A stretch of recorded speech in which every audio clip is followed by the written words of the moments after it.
Tahukah saudara bahwa masa yang paling menyenangkan adalah masa berpacaran? Sekalipun masa pacaran pun kita melihat ada masalah, tapi karena cinta kita pada si doi, kita melihat masalah seperti tidak jadi beban. Punya uang pas-pasan, hanya mampu beli bakso cuma 1 porsi, makan berdua, nikmatnya seperti luar biasa sekali. Semuanya serba menarik, menyenangkan, dan menggairahkan. Hal yang sama jika kita benar-benar mencintai Tuhan dengan segenap hati kita. Seharusnya perjalanan panjang di bumi ini yang penuh dengan tantangan tidak membuat kita kecewa, down, dan mundur, melainkan membuat kita makin bergairah menjalankan tantangan kehidupan karena Tuhan yang kita cintai.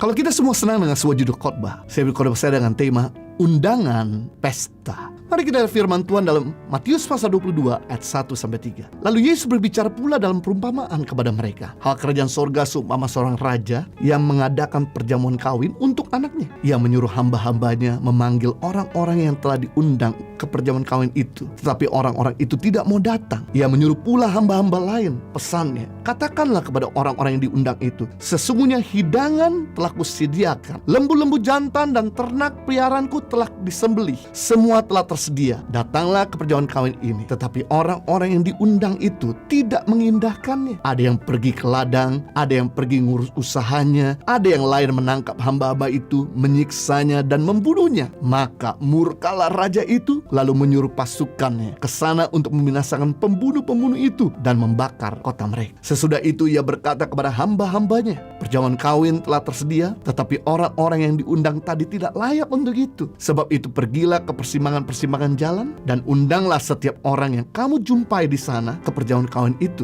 Maka pergilah hamba-hamba itu dan mereka mengumpulkan semua orang yang dijumpai di jalan-jalan, orang-orang jahat, orang-orang baik, sehingga penuhlah ruangan perjamuan kawin itu dengan tamu. Ketika raja itu masuk untuk bertemu dengan tamu-tamu itu, ia melihat seorang yang tidak berpakaian pesta. Ia berkata kepadanya, hai saudara, bagaimana engkau masuk kemari dengan tidak mengenakan pakaian pesta? Tetapi orang itu diam saja. Ayat 13, lalu kata raja itu kepada hamba-hambanya, ikatlah kakinya dan tangannya dan campakkanlah orang itu ke dalam kegelapan yang paling gelap. Di sana akan terdapat ratapan dan keretakan gigi. Menerima undangan, apalagi dari seorang yang terhormat dan sangat terkenal, tentu akan menjadi suatu kehormatan dan kebanggaan tersendiri. Pasti kita yang diundang akan mempersiapkan diri dengan sungguh-sungguh. Kita juga akan mencatat di agenda HP kita, bahkan kalau bisa menggeser jadwal-jadwal lainnya, supaya kita bisa menghadiri undangan tersebut dan kita bisa mempersiapkan pakaian pesta dan hadiah yang layak untuk si pengundang. Namun yang terjadi dalam kisah ini sungguh ironis. Seorang raja mengundang tamu-tamu untuk menghadiri pesta kawin anaknya sampai 3 kali.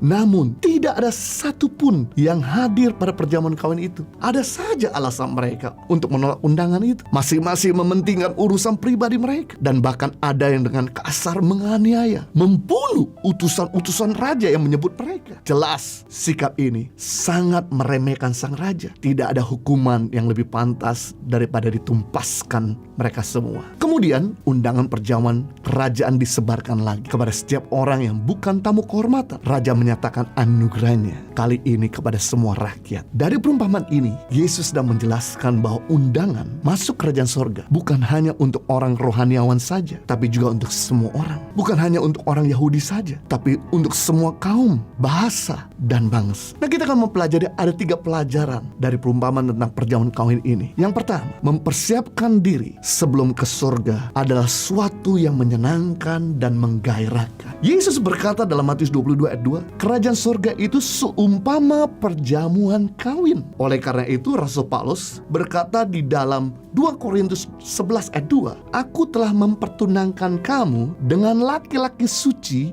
yaitu kepada Kristus. Berarti dalam perjalanan kita bersama dengan Yesus adalah masa seperti pacaran. Kenapa? Karena perjamuan kawin akan terjadi nanti di sorga. Kristus yang adalah mempelai laki-laki, kita sebagai mempelai wanitanya. Tahukah saudara bahwa masa yang paling menyenangkan adalah masa berpacaran? Sekalipun masa pacaran pun kita melihat ada masalah, tapi karena cinta kita pada si doi, kita melihat masalah seperti tidak jadi beban. Meskipun ada masalah, tapi merasa seperti tidak ada masalah. Itulah masa pacaran. Misalnya orang tua nggak setuju, kita bisa sungguh-sungguh berdoa. Kita makin sungguh-sungguh kejar Tuhan. Bahkan yang nggak pernah puasa jadi ikut puasa.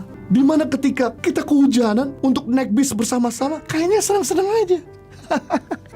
Pada masa itu, meskipun kita seorang pelajar, punya uang pas-pasan, hanya mampu beli bakso cuma 1 porsi, makan berdua, nikmatnya seperti luar biasa sekali. Meskipun masa pacaran ada masalah, tapi masa-masa itu adalah masa yang indah, yang dijalani bersama-sama dengan si doi. Semuanya serba menarik, menyenangkan, dan menggairahkan. Nah, hal yang sama jika kita benar-benar mencintai Tuhan dengan segenap hati kita. Seharusnya perjalanan panjang di bumi ini yang penuh dengan tantangan tidak membuat kita kecewa, down, dan mundur, melainkan membuat kita makin bergairah menjalankan tantangan kehidupan karena Tuhan yang kita cintai. Yang membuat Tuhan Yesus mau menebus kita dengan mengambil jalan yang tidak populer karena cintanya kepada kita. Yesus, Bapa, bisa saja mengampuni dengan perkataannya, menebus dosa kita dengan perkataan, tapi justru dia mengambil cara yang tidak populer, mau menderita karena dia mencintai kita. Yohanes 3:16, karena begitu besar kasih Allah akan dunia ini, sehingga ia mengaruniakan anak yang tunggal, supaya barang siapa yang percaya kepada dia tidak binasa, melainkan beroleh hidup yang kekal. Membuktikan karena besarnya kasih Bapa, dia memberikan anak yang tunggal. Karena besarnya kasih Yesus, dia rela berkorban buat kita, untuk menebus kita yang harusnya kita terkutuk, digantikan oleh Yesus, sehingga kita bisa menerima anugerah keselamatan yang membuat Yesus kuat dan mampu bertahan di tengah-tengah penderitaan menuju kayu salib karena cintanya kepada kita. Sehingga dia rela dicaci maki, diludahi, dipukul, dipecut, dimakoteduri, harus pikul balik salib, dipaku, ditombak, dipermalukan, dihina. Hal itu dilakukannya dengan sukarela dan sukacita karena cintanya kepada kita. Bagaimana dengan kita? Apakah kita mencintai Tuhan atau tidak? Kenapa waktu kita menghadapi tantangan kita mundur? Karena harusnya kalau kita mencintai Tuhan, selama kita ada di bumi ini, pasti kita akan terus maju walaupun menghadapi tantangan yang begitu besar. Bagaimana dengan kita? Apakah kita mudah kecewa dengan perkataan negatif orang lain, atau kita gak kecewa? Seharusnya kalau kita cinta Tuhan, kita lebih dengar perkataan Tuhan daripada perkataan orang lain. Karena mereka yang menghina kita gak punya andil dalam menciptakan kita. Ada atau tidak ada mereka tidak mempengaruhi hidup kita, tapi ada atau tidak ada Tuhan akan mempengaruhi hidup kita. Bagaimana dengan kita ketika kita kehilangan orang yang kita cintai, kehilangan pekerjaan, kehilangan kesehatan? Apakah kita jadi kecewa dengan Tuhan atau justru makin sungguh-sungguh dengan Tuhan? Belajar kisah Ayub. Ayub kehilangan kesehatannya, Ayub kehilangan harta bendanya, Ayub kehilangan orang dicintainya. Tapi ini gak membuat Ayub menyerah. Biasanya orang kalau udah kehilangan orang dicintai, apalagi ditambah lagi kehilangan harta benda dan kehilangan kesehatan, pasti orang itu udah gak ada Tuhan.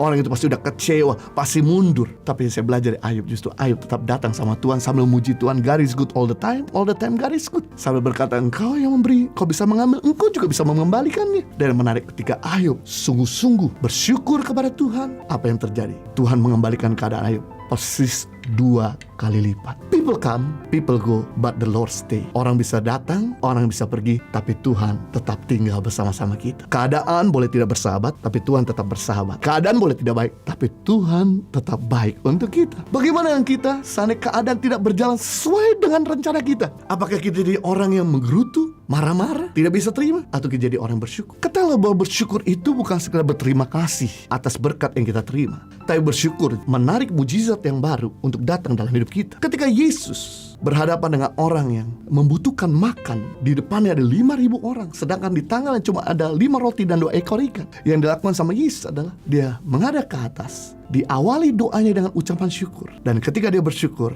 dia mulai mensobek roti tersebut, dan akhirnya terjadi mujizat pelipat gandaan, sehingga 5.000 laki-laki dapat kenyang saat itu. Wow, bersyukur bukan cuma berterima kasih atas kebaikan Tuhan, tapi bersyukur menarik mujizat yang baru. Juga saya teringat ketika Yusuf diminta oleh Marta dan Maria untuk datang ke kubur Lazarus. Karena Lazarus telah mati udah 4 hari. Yesus sempat menangis karena Yesus cukup dekat dengan Lazarus. Karena cintanya Yesus kepada Lazarus, buat Yesus kemudian awali doanya dengan ucapan syukur. Ya Bapa, kiranya Engkau dipermuliakan. Dan dia berkata, Lazarus, bangkitlah. Lazarus sudah 4 hari mati. Secara ilmu medis, orang kalau udah mati 4 hari, maka cairan di otaknya kering, gak mungkin bisa hidup. Tapi Lazarus bangkit kembali, membuktikan bahwa ternyata ketika kita bisa bersyukur dengan keadaan yang tidak bersahabat, itu bisa menarik atau mengubah keadaan tersebut menjadi yang baik. Luar biasa, berbeda dengan bangsa Israel. Ketika bangsa Israel tidak menemukan air di padang gurun menggerutu, ketika bangsa Israel tidak mendapatkan makanan di padang gurun bersungut-sungut, ketika bangsa Israel tidak mendapatkan apa yang mereka mau, langsung marah-marah kepada Tuhan dan kepada Musa. Akibatnya mereka harusnya keluar dari Mesir ke tanah perjanjian hanya butuh waktu 40 hari, tapi karena mereka bersungut-sungut diputar-putar selama 40 tahun. Kalau kita mau meraih janji Tuhan, belajar untuk bisa enjoy life selama kita di bumi ini.